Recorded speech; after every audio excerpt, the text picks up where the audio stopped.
What's up everyone? I'm going to review all of my barefoot shoes and my experience wearing barefoot shoes with you guys today. This kind of I started wearing minimal shoes, a shoe called New Balance Minimus, probably 7-8 years ago, 2012, 2013, and I had those forever. They lasted forever because I only wore them when I worked out. Well, I've had other shoes in there as well and other sneakers in there, but about 2 years ago, I went about 50% barefoot shoes almost all the time. And in the last year and a half, I've been 100% barefoot shoes. Okay, and today I have some of my the shoes that I've worn, and what I want to do is give you guys a quick review of these to kind of tell you what I like about them, what I don't like about them, and how they really can benefit you. All right, so we're going to start off with my oldest ones, and these ones here are my oldest ones, and these are often not talked about when you see barefoot shoe reviews. These are called Merrell Vapor Gloves, and this is particularly the Vapor Glove 3, and as you can tell, these things are pretty beat up, but I'm going to tell you right now, Vapor Glove is a good name for these because they fit your feet like a glove. They are incredibly comfortable and incredibly barefoot. There's really not much in there at all. As you guys can see here, this is about as barefoot as you can get in terms of rotation, rolling it up. I would actually roll these up in socks when I took them on vacation, and I would wear them hiking and everything. These are incredibly comfortable. I actually kept them even despite their shape because sometimes I just like to throw them on because of how comfortable they are. They're not too expensive. I think they're around $115 Canadian, which I'm not sure what it is in American or European, but very, very comfortable shoes. Very soft upper, very breathable. The bottom is like a tire rubber and it shapes right to your feet. It feels incredible.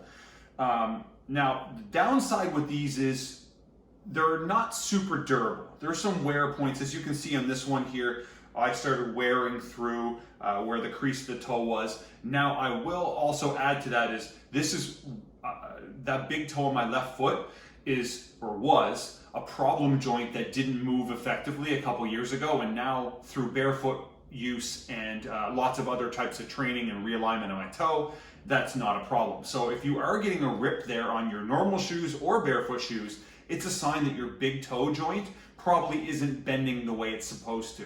And usually that's from wearing constrictive footwear for too many years.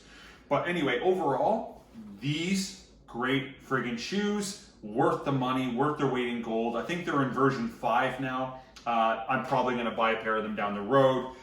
Downside of them is the style. They're kind of goofy looking. They're kind of like moon shoes. And these flat gray ones aren't as bad, but I've seen some ones that are like the craziest color schemes. I don't know why they do that, but in terms of their all-around comfort and function, A1. Okay, the next pair I got, this was my first pair of Vivo Barefoot. These are the Stealth 2. Incredibly, incredibly comfortable and amazing barefoot shoe.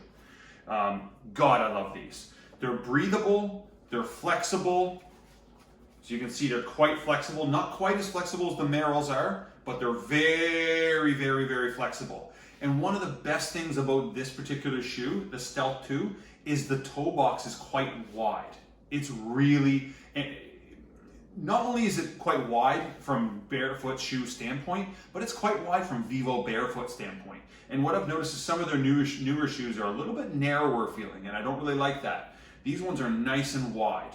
So your feet can splay in there very easily. Like I said, they're incredibly comfortable. They're arguably almost as comfortable as the Vapor Gloves are, but way more durable. These shoes I've had for easily 2 years, and as you can see, where's the wear? There's not a lot of wear. There's some wear on the inside of the heel, nothing really on the inside, nothing really on the outside. That does separate a little bit there, but to be honest, it's not a problem like it is in a lot of other shoes. Let's say like Converse or something cheap like that. But all in all, Vivo Barefoot Stealth 2, awesome shoe. Really awesome shoe. The next shoe I got after that, because I was looking for something for daily wearing at this point, so I really wanted my daily wearers. I picked up these ones. These are the Vivo Barefoot. These are called the Primus Knit. And these ones are great because they're good for daily wearing. I wear these with jeans, I can wear them with shorts, I wear them with other types of pants too, and these quickly became my barefoot shoe that I wear most of the time, all the time. So are they as breathable as the last two I showed you? No, they're not as breathable as the last two, because they do have leather on the side. It is sustainably sourced leather. I should mention that. It's sustainably sourced, but it is leather. So it doesn't breathe quite as well. But they still breathe well compared to conventional footwear.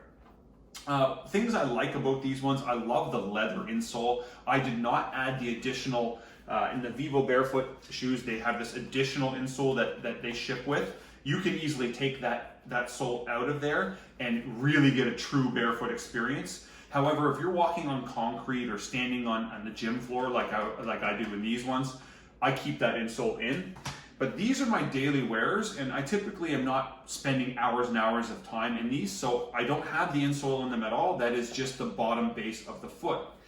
Once again, very flexible, awesome. Vivo Barefoots are one of the best for that. And one of the other things I really like of Vivo Barefoot is that their styles are passable for daily wear. They actually have nice looking shoes, and I'm going to show you my boots here in a couple minutes. But yeah, so this shoe, passable for daily wear, very comfortable shoe, very flexible shoe, fairly breathable shoe, quite minimal. As you can see, the treads on the bottom of these are starting to wear out a little bit, but I wear these all of the time. Awesome shoe, highly worth the investment. One thing I will note is that the first week I got these, which is kind of frustrating because you get them shipped from Europe or UK, is the heel ripped when I went to put on the shoe like a shoehorn. I pulled this and that ripped. So that happened in the very first week I got them, and it slowly progressed a little more, but I don't pull on this anymore. So one thing I would recommend is if you do get this particular model, don't pull on the hook on the heel and risk ripping this cloth part that kind of goes around your foot like a sock there. The next pair of barefoot shoes I got is the Feelgrounds, and these are from Germany. And these have a very, very, very minimal look to them. And there's some amazing things about that, and there's not some amazing things about, there's some things that aren't as amazing about that. But they have a very minimal, clean look. Now, these are bright white. When I first got them, they'd almost be glowing. Now they need to be thrown in the washer. But still, regardless, I went a whole summer wearing these babies. Big pros of these. Number one, very flexible. Like the Merrell level of flexible. More flexible than the Vivo Barefoots. Number two, next level breathable. The breathability of these shoes, these are by far the best summer footwear, other than a barefoot or a flip-flop, that I've ever worn, including conventional footwear. These are so breathable. And this is the mesh material. Now they do have a knit material one as well. I can just speak on the mesh material. It's incredibly breathable. And these shoes, when you wear them, it feels like you're wearing slippers. They are so comfortable. They have a decently wide toe box. If you can see here, it's quite a wide toe box. And I can't anything but recommend these shoes. Now, I only wore them for one summer, so I have not been able to test the durability. So far, they're standing up amazing. I would worry about any harder use on these other than just daily wearing around, kicking around to and from. If you're starting to do anything outdoorsy, like hiking or even walking on a lot of gravel, I would pass on these ones and go for a different type of shoe, because I don't think these ones would handle it in the long run. But so far, so good. One summer, down on the Feelgrounds. Con of these ones is they're kind of pricey for what you get. These ones, I think I spent something like 170 Canadian dollars on, when they're just as light as the Merrells, and the Merrells are 115. These ones are 170. That's getting up to Vivo Barefoot territory, and they're arguably too pricey, I'm not gonna lie, but they're still my favorite barefoot shoe at the moment. hence the next choice here. The next one I got, and these ones are an incredible gym shoe. This is the Primus Lite 2. And these shoe, and this is the all black color, obviously. This shoe is an incredible gym shoe. This is an amazing way to experience what barefoot footwear can feel like without going too aggressive and going too ballsy. Because number one, they look pretty good. They don't look space shoey. They don't look overly clown shoey like a lot of the barefoot shoes you get. They get kind of goofy looking on your feet. These ones don't really look like that. They're nice and light. They look fairly conventional. They're flat. They've got the no rise. The toe box is wide, but it's not super wide. It's not as wide as the Feelgrounds. It's not as wide as the Stealth 2, for instance, in the Vivo Barefoot and other Vivo Barefoot shoes. It's not as wide, so it's a good entry-level shoe. Sometimes I feel like my pinky toe does get crammed a little bit when I'm exercising in these, especially leg exercises. So I don't like that about these, but everything else is good. The other thing another thing I really found about these that is not as favorable is they took a little bit of time to break in. So I find the sole's just a bit stiffer. Like it's still very, very minimal, but it's just a bit stiffer. So if you really want to go super barefoot, this might not be your option.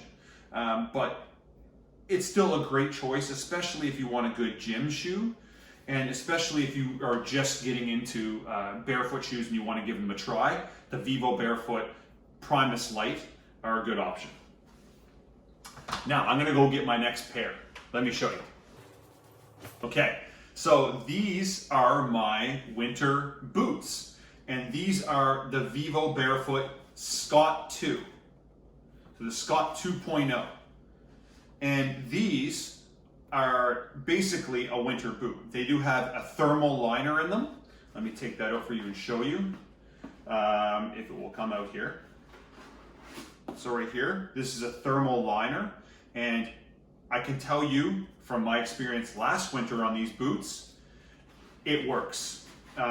Is it as warm as like a heavy, big, bulky, conventional winter boot that you get at the a conventional store? No, it's not.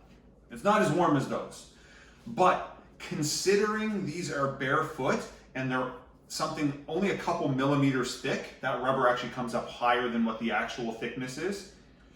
Considering they're only a couple millimeters thick, they stay quite warm.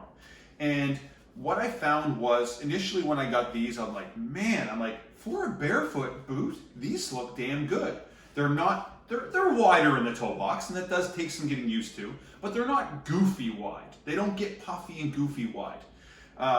The way they lace up is very conventional. I love the way they lace up. The laces stay fairly tight. They do come untied a lot if you don't double knot them, so sometimes you kind of have to double knot them. The tongue is comfortable. It has got a nice leather. This is a nice leather boot, sustainably sourced, of course. This is a perforated leather interior. It's very, very, very comfortable, and then it goes down to like a faux canvas type material on the inside with a nice soft liner, so your feet just slide in there. Very, very comfortable boot. What I found though, there is a definite break-in period with these boots where you're gonna feel like you want to tie them less tight. Don't do that. Tie them how they feel secure on your feet, and then just break them in. And sometimes like you can even get barefoot shoes and you can just sit there and do this with while you are watching TV or watching Netflix or something. You can just go and break them in. But yes, these took some breaking in, but overall, I'm very happy after one full winter wearing these boots. When they got wet, it would take quite a while to actually have it start to feel damp in the inside. I never stepped in anything that soaked my foot, ever. The only way I could see that happening is if you stepped in a deep puddle and it went up over the laces. I could see your foot getting wet then. But in terms of around here, secure as anything, water up on the toe, secure as anything. I did put some leather treatment on that before the start of the season, just like a mink oil, and it seemed to protect it quite well. I think that's really all I need to mention about these. I was worried about chafing at the back of the heel. It wasn't too bad. But what I'm going to tell you is you have to wear high socks on these. You can't wear ankle socks because you will get, there's a seam in there that will just bug you and drive you crazy. So it's not noticeable in tall socks, don't worry. But Scott 2, great low profile winter boot from Vivo Barefoot. Very, very happy with these. Last thing I'm going to mention about barefoot footwear, if you guys are like considering transitioning into barefoot footwear, please take your time in transitioning. I would start with your athletic footwear, something you wear maybe an hour or two a couple times a week, and then transition to like your workplace footwear or your casual daily wears, and then gradually incorporate it through every area of your life, because that's the only way that's going to be effective in terms of helping your posture and alignment of your body, helping the function of your body, and helping your hips, your legs, your lower leg, and your feet become strong and functional like they're intended to in nature. So that's my quick review of my barefoot shoes. Hopefully that's a help for you guys, and if you have any questions about any of these shoes I have or any other thing about these brands, if you're curious about pricing, if you're curious about my experience with these brands, definitely reach out to me or drop a comment below. Thanks a lot.